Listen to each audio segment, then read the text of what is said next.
Nothing like an emergency edition of PFTPM on a Friday night. This one necessitated by the new contract signed by 49ers quarterback Brock Purdy. Yes, his agent decided to tell reporters at 5 o'clock Eastern on a Friday that Purdy has agreed to a 5-year extension. Now, I've already seen the pushback on social media because I've raised the question of why would you let this be known in the spot where bad news goes to die, not good news goes to thrive. And folks have said it's still 2 o'clock Pacific time, but it doesn't matter. The world runs on East Coast time. It's 5 o'clock East Coast time when the news comes out. That's just odd from the get-go. And look, here's how this is going to go. 5-year, $265 million extension, $53 million per year in new money, less than I thought he was going to get. I thought they were going to put enough phony baloney stuff on the back end to get it up to $55 million or more. Because you got 2 guys north of $55 million currently in new money average. You got multiple guys tied at 55. I thought they were going to get him to 55-1.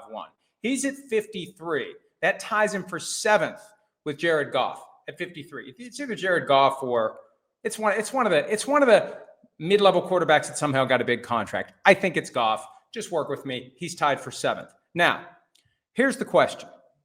And here's the reality. When you factor in what he was due to make this year, this is a 6-year contract with a $45 million per year average. Remember that. The new money always is the thing that gets pushed because it makes the deal look better. It makes the agent look better.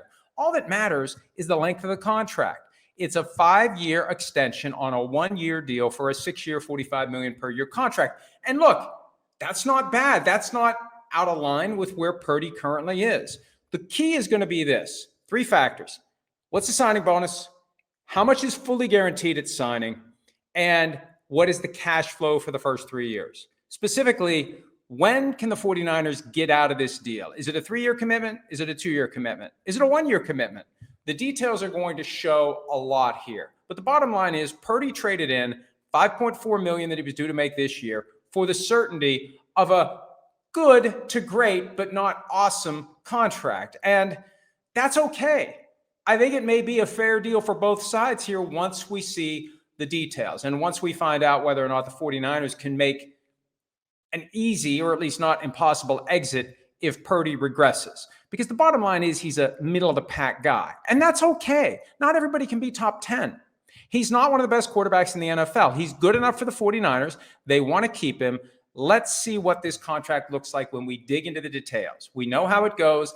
The number gets trumpeted to the world, and then the truth follows 1, 2, 3, 4 days later. And often, the longer it takes for the truth to come out, the more they're trying to hide. Case in point, and last point before I wrap this up, in 2014, a certain former 49ers quarterback named Colin Kaepernick got a deal that was regarded as this awesome, spectacular thing. And then when the deal was broken down and the details came out, it's like, somebody's full of something on this, and usually it's the agents trying to make it seem better than it was. So it's never going to seem better than $53 million a year. We'll find out what the truth of the Purdy deal is when we get the details. For now, there's certainty between the 49ers and Purdy. They have their contract for as long as they want him and possibly longer, depending upon the structure of the deal. Have a great weekend. We'll see you Monday morning for PFT Live, unless something else happens this weekend.